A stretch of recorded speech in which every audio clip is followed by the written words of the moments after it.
Greetings people, it's your brother Chris Scholar and I'm back on my channel with another video on Chris Scholar Reports, and today I got some breaking and sad news coming out of Africa today, and it's about the Tanzanian President Magufuli has passed away from allegedly heart problems. So I would like to title this one today, R.I.P. to the great President of Tanzania, John Pombe Magufuli. So peeps, sad news coming out of Africa, sad news coming out of Tanzania. It's sad news for Africa and Tanzania, but Africa as well at large, the whole of Africa and African descendants. The Tanzanian President John Pombe Magufuli has passed away from heart problems. He fell sick in like the end of February. People was worried of all of a sudden, his public appearance just, there was just no public appearance from him, for a few weeks, few days, and usually he's a man who the people say, they see on a regular. He's always making public appearances, always speaking to the people, he's always making himself seen and known and heard. And from the end of February, there was nothing, people wasn't hearing from the president of Tanzania. So this raised eyebrows, many speculations that he was very ill. He's in critical condition. He was really suffering from, like some sort of illness, and, he wasn't looking good, and, he was hospitalized, and, they're trying to work on him, trying to see, if he can, gain back his strength, get back on his feet again. And, people were just worrying that they just wasn't seeing him appear again. So, people was saying from quite early, is he really in a critical condition where he's about to die? Some people suspected that he died. There's a lot of talks that he was in hospital in Kenya. He's hospitalized there, and then doing their tests and doing the best that they can to work on him to get him back around to good health again. Then there was rumors and talks of him being flown out from Kenya or even Tanzania, like he's come back to Tanzania and gone and been flown out, or he was in Kenya still and he was flown out to a different country. He was allegedly, flown out to India to get medical help because of his conditions was just, deteriorating. There's no reversal, there was no turning around, and it's just unfortunate. So on the 17th of March, yesterday, and I believe they said it was reported to be around 6 o'clock Tanzania time, John Magufuli, the president of Tanzania, passed away from heart complications, heart difficulties. So, he was only 61 years old, still quite a young man to me, obviously, he's an elder, but he's young, he seemed like a healthy man to me from the clips what I've seen of him and the speeches that he's made and what I've listened to. He's a healthy man, only 61 years old, and so this is sad news for, Tanzania, first and foremost, for Tanzania, the people of Tanzania, well, his family, his loved ones, and, his country, his nation, it's sad news for them, first and foremost. And, Africa, because a lot of people in Africa respected him as a president, how he was looking after his nation. And the diaspora, us in the diaspora, a lot of people gained respect for him. He had respect all over the globe where African people were that knew about him and the good works that he was doing for his people. He stood up to, this whole Western governments really trying to introduce, vaccination for this COVID-19 virus, and he just had a different view on it. He examined samples of COVID-19 vaccines, what was given to him, or he asked for samples of, and he done his own kind of thing. He done his own tests, and he wasn't too. He didn't really have confidence in the vaccination thing. He wasn't a man that was really for it. He wasn't a man that was for it. He didn't want to lock down his country. He didn't want his people to social distance, being locked down, shut down businesses, because he felt like this is going to have a big impact and effect on the economy, on the people and their livelihood, in terms of how they're going to feed themselves, feed their family, if they got their own businesses, keep their business afloat, if they're employed by an employer, to stay. This would affect their employment.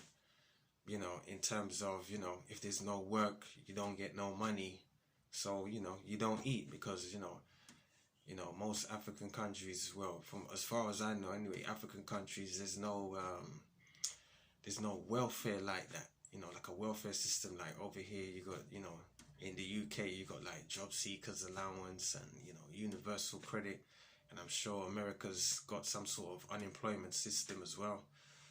And so African countries ain't really got that type of aid, in terms of they got a welfare system that supports them. I'm not too sure, but as far as I know, but Africa's a third world country, so even if they have, that this whole lockdown, because of this pandemic, it's gonna hit those type of nations harder, and he just had a different outlook on how to run his country in general, even before he fell ill, before the COVID-19. He made many changes to his country, policies, and how they're dealing with, in terms of international trade with other nations, and, the type of infrastructure he was trying to bring to the nation, what he was allowing people to do. He's making it easy for people to open up business, the native people, even people that come from from outside of Tanzania, outside the country, even outside of Africa, to go there, set up business, leaving his country open for visitors. So visitors maybe from other African countries, visitors from outside of Africa, that when they come to Tanzania, you don't have to worry about quarantining and taking tests and all these kind of things. He just had a whole different outlook. Mining for raw materials, raw resources in his country. He changed policies around that, and just a list of things that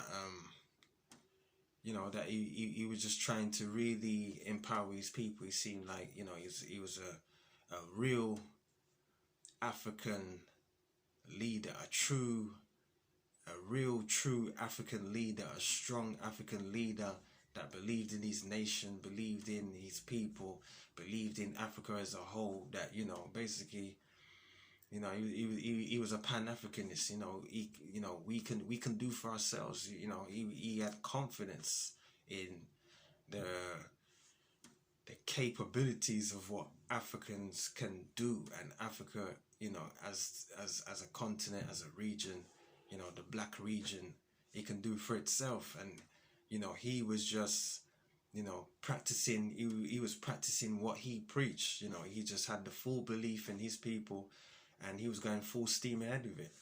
You know, when Madagascar came up with their COVID organics herbal juice to try and help combat, you know, fight against this COVID-19 virus. You know, I think he was the first, if not the only, as far as I can remember, because, you know, it was a little while back when Madagascar came up with this herbal drink in 2020, early 2020. He was the first, if not the only, African leader to say, you know what, that sounds good. Let me order some and try it out. And you know, there was a clip of him and the Madagascan president or prime minister, you know, their leader, and, you know, them together, you know, showing that, yeah, you know, they've done that trade, they you know, they've done that business move.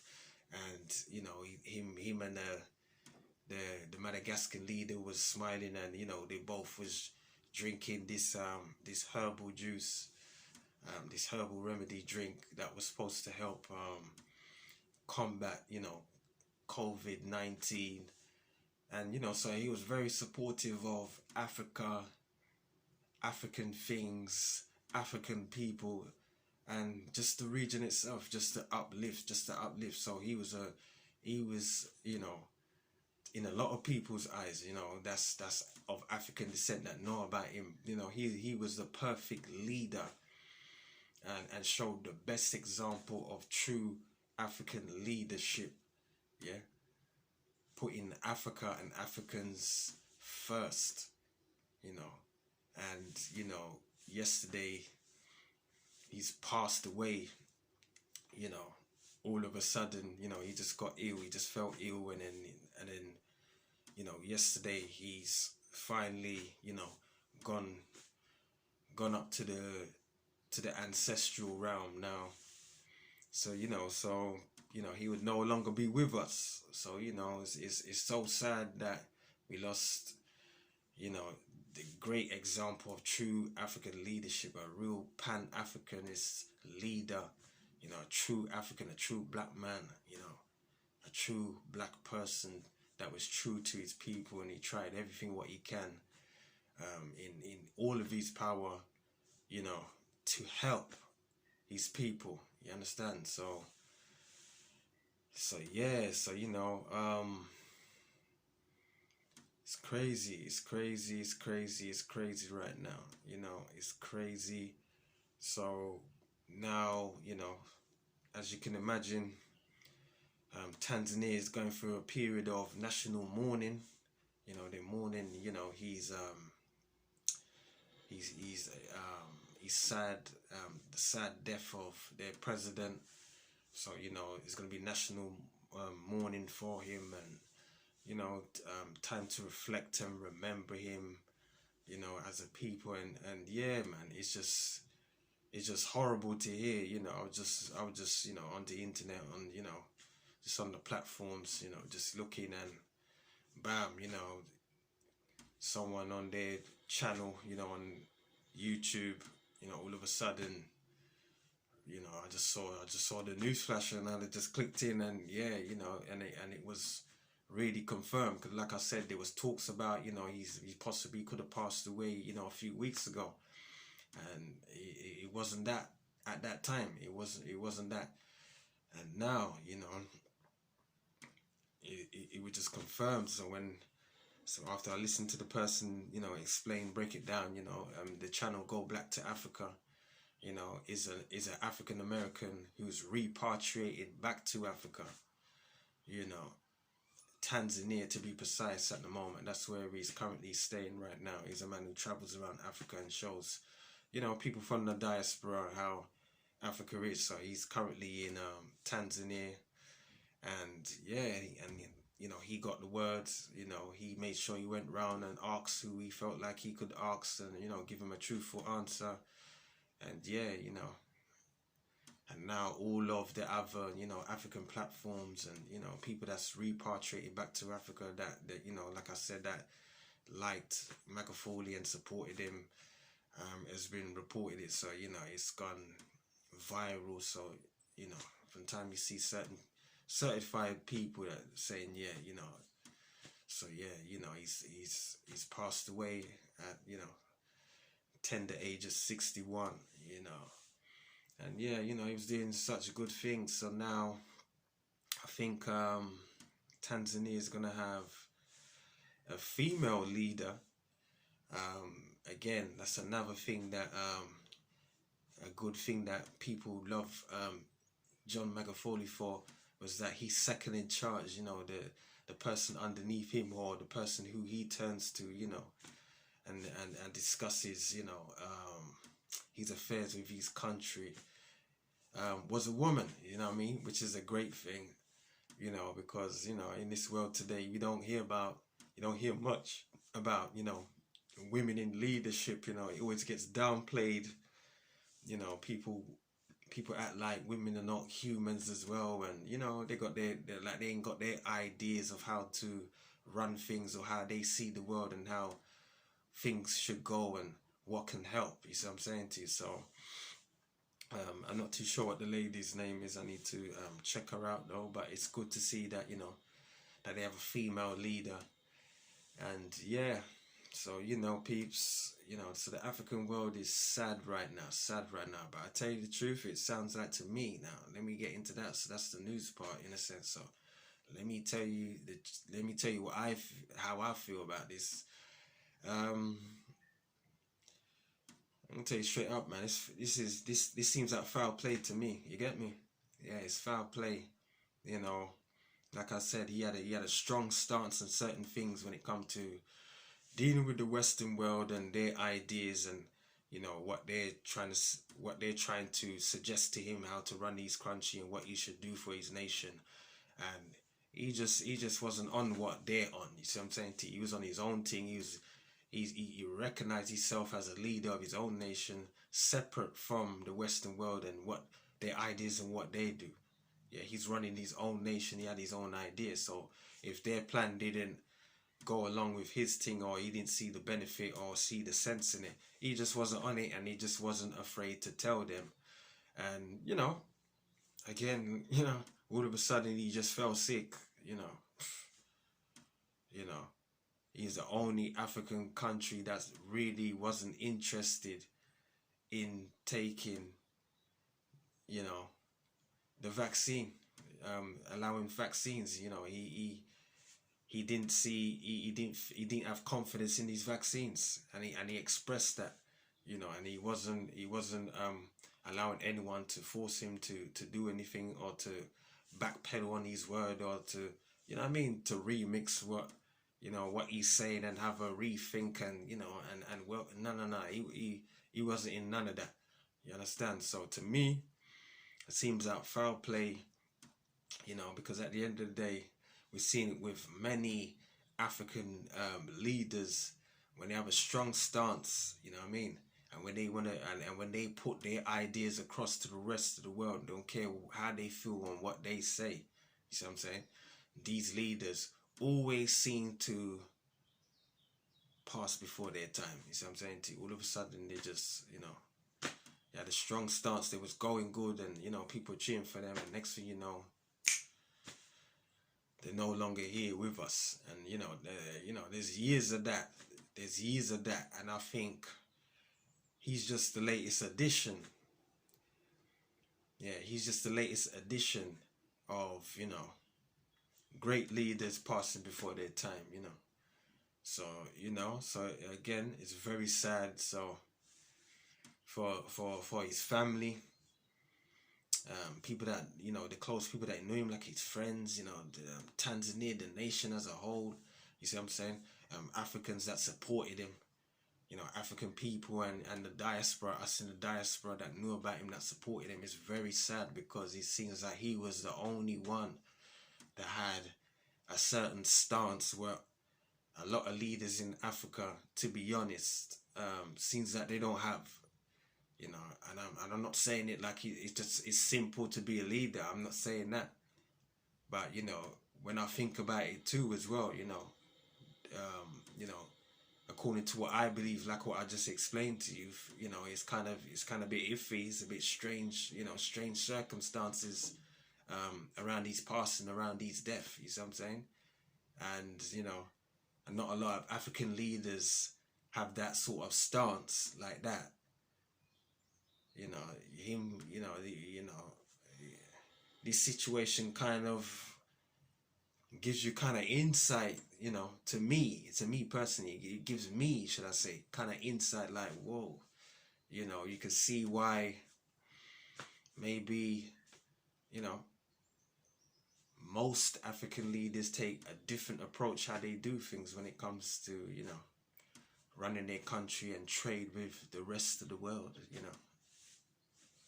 So yeah, peeps, sad news. So, you know, so I just wanted to give you that news for those who didn't know. But again, go and check it out. It's all over the internet, you know, Google. I'm sure it's on all platforms, you know, YouTube, all that stuff, you know what I'm saying? So Instagram and, you know, wherever. So yeah, peeps, like if you like it, share it if you want to share it, subscribe to my page if you feel to. If you do, hit the notification bell, press all.